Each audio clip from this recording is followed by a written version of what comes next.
Halo, selamat pagi kepada anak-anak Bapak kelas 11 IPS 1 dan IPS 2. Apa kabar? Semoga kalian dalam keadaan sehat-sehat semua. Marilah kita puji syukur ya. Kita ucapkan, kita panjatkan terima kasih kepada Tuhan Yang Maha Esa karena kita masih diberikan kesehatan sehingga kita masih bisa belajar ya. Masih bisa belajar di pelajaran ekonomi pada pertemuan kali ini. Oke, terima kasih sudah, datang dan hadir untuk melihat video pembelajaran ekonomi, yang telah Bapak sediakan pada pertemuan kali ini.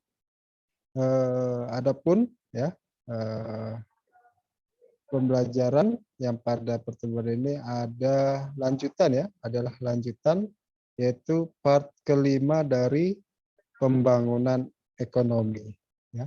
Untuk lebih lengkapnya silakan simak, penjelasan dari Bapak. Oke, sebentar Bapak akan share.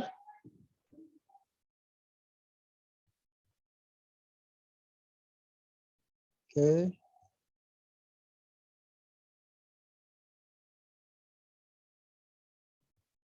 ya,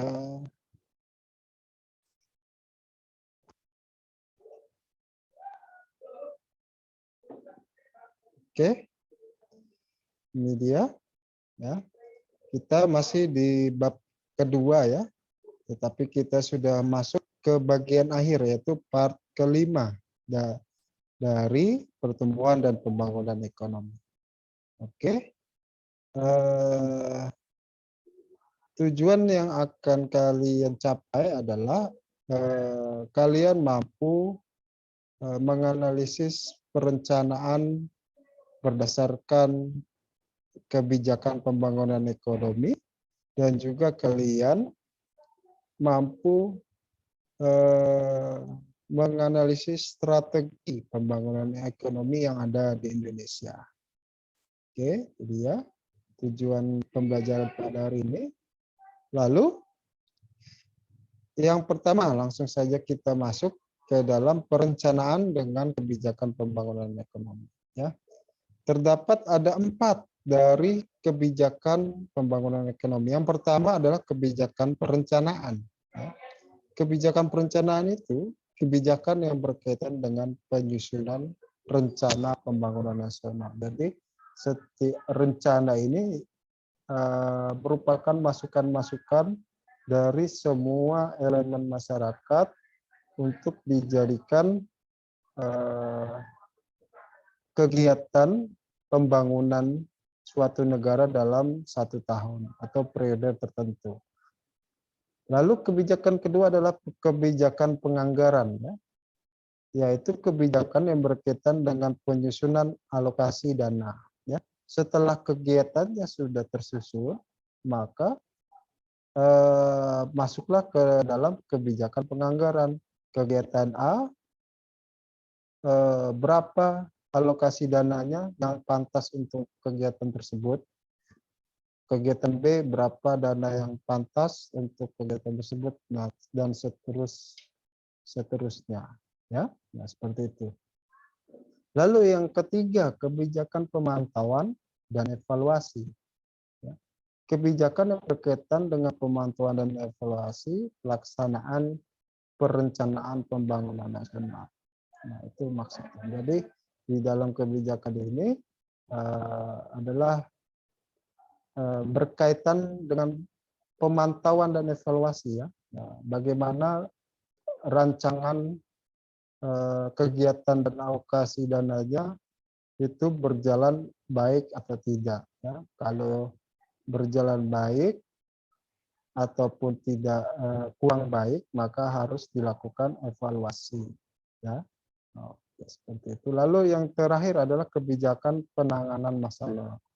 Nah, jika terjadi ada masalah terkait dengan rencana ya, rencana yang sudah dijalankan, maka eh, diperlukan penanganan masalah ya, yaitu eh, kebijakan yang berkaitan dengan penanganan masalah mendesak dan berskala besar sesuai penugasan presiden. Nah, jadi kalau masalah ini besar maka harus secepatnya diatasi oleh pemerintah ya melalui keputusan presiden ya seperti itu. Nah, itulah 4 kebijakan dalam perencanaan pembangunan ekonomi. Oke, selanjutnya adalah strategi pembangunan ekonomi Indonesia. Nah, yang harus kalian tahu bahwa Indonesia itu mempunyai strategi-strategi ya untuk pembangunan ekonomi di seluruh wilayah Indonesia. Ya, yang pertama adalah mengembangkan pusat-pusat perekonomian, ya, tidak hanya di ibu kota atau kota besar di sekitar Pulau Jawa, Sumatera, Kalimantan, tetapi harus sampai kepada pembangunan di kota kecil, bahkan sampai ke dalam pedesaan. Lalu strategi kedua, meningkatkan investasi ya, agar produksi perusahaan meningkat dapat mengurangi pengangguran. Nah, dengan adanya investasi ditargetkan akan mengurangi pengangguran. Ya, jadi tenaga kerja akan diserap lebih banyak lagi ketika ada investasi dari pihak swasta. Oke. Lalu strategi yang ketiga adalah membangun sarana pendidikan dan kesehatan yang baik dan merata di seluruh Indonesia. Membangun sarana pendidikan dan kesehatan ini salah satu yang paling utama juga dalam pembangunan ekonomi agar pembangunan yang sudah direncanakan oleh pemerintah benar-benar dirasakan oleh seluruh kalangan masyarakat, ya, baik di masyarakat perkotaan sampai ke dalam masyarakat yang ada di pedesaan. Itu harus dirasakan. Lalu strategi keempat, meningkatkan pembangunan infrastruktur fasilitas publik di seluruh berbagai wilayah Indonesia. Jadi di sini ya infrastruktur itu ada pembangunan fisik ya, pembangunan fisik untuk layanan publik, layanan umum seperti jalan raya, lalu lampu jalan raya, penerangan jalan raya, dan rencananya Indonesia ingin membangun internet umum ya untuk masyarakat, ya sudah mulai berjalan di Jakarta, sudah lebih dari 5.000 titik ada di Jakarta. Kalian bisa mencoba gitu ya. Nah, itu contoh-contoh dari pembangunan infrastruktur. Lalu strategi melakukan sertifikasi dan pekerjaan. Nah, ini sangat penting ya, agar masyarakat yang ingin melamar itu benar-benar diakui oleh perusahaan ya, dengan cara mendapatkan sertifikat dan juga pelatihan terlebih dahulu. Ya, ketika sudah melakukan pelatihan, maka masyarakat atau individu yang sudah melakukan pelatihan akan mendapatkan sertifikat. Ya, tidak hanya untuk yang profesional ya, seperti Bapak ini ya, guru itu mendapatkan sertifikat ya. Bahkan ya, kalau kalian tahu pekerjaan seperti tukang listrik ya, itu sebenarnya ada lembaga khusus untuk melakukan pelatihan dan mengeluarkan sertifikat ya. Jadi bukan hanya pekerjaan atau profesi yang profesional ya, tetapi memang sampai ke kalangan bawah juga ada namanya sertifikat juga. Lalu strategi selanjutnya adalah menerapkan riset ilmu pengetahuan dan teknologi dalam dunia industri. Nah, ini sangat penting untuk mempercepat pembangunan ekonomi di Indonesia. Ya. Lalu meningkatkan pelatihan dan pengembangan kewirausahaan. Ya, ini salah satu strategi yang dibangun oleh pemerintah. Lalu yang selanjutnya mempermudah akses modal bagi petani, nelayan, dan pelaku usaha mikro, kecil, dan menengah, ya, UMKM. Sini berarti layanan birokrasi, ya, yang harus dipermudah. Lalu yang terakhir adalah strateginya memberi bantuan dan insentif bagi badan usaha berorientasi ekspor. Ya.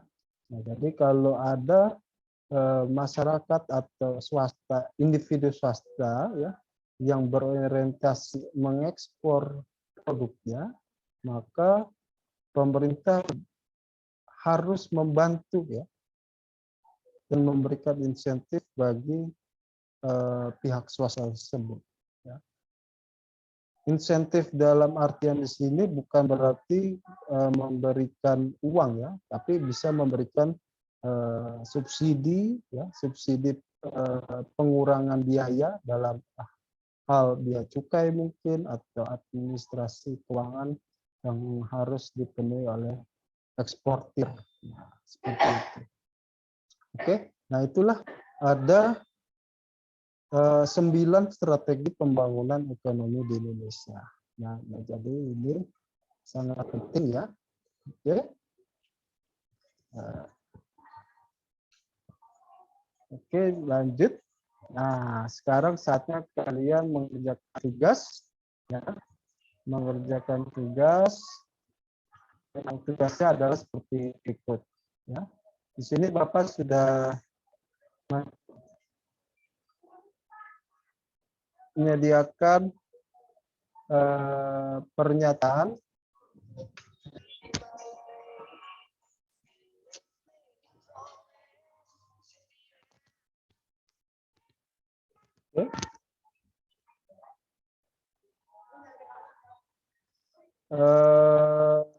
menjawabnya pasar modern. Nah, ada bacaan yang harus kalian baca terlebih dahulu, ya. Di situ ada 3 paragraf, lalu kalian menjawab 3 pertanyaan. Ya. Pertanyaan pertama adalah, menurut pendapat kalian apa dampak positif dan negatif dari bacaan di atas? Lalu bagaimana peran pasar modern dalam perekonomian Indonesia? Yang ketiga, apa dampak menjamurnya pasar modern terhadap para pedagang di pasar tradisional? Nah, itulah tugas kalian, ya, yang harus kalian kerjakan pada hari ini. Lalu Bapak berikan petunjuk pengumpulannya, ya. Kalian mengerjakannya di buku tulis, ya. Lalu hasilnya kalian fotokan terlebih dahulu. Setelah kalian foto, upload foto tugas itu ke Classroom kembali, ya. Jadi seperti itu. Oke. Nah, ya. Itu saja, ya, pembelajaran kita pada hari ini, ya. Jangan lupa untuk mengisi kehadiran kalian di link yang sudah Bapak sediakan di Classroom. Itu saja dari Bapak. Sampai jumpa di pertemuan minggu depan. Assalamualaikum, salam sejahtera untuk kita semua. Salam sehat.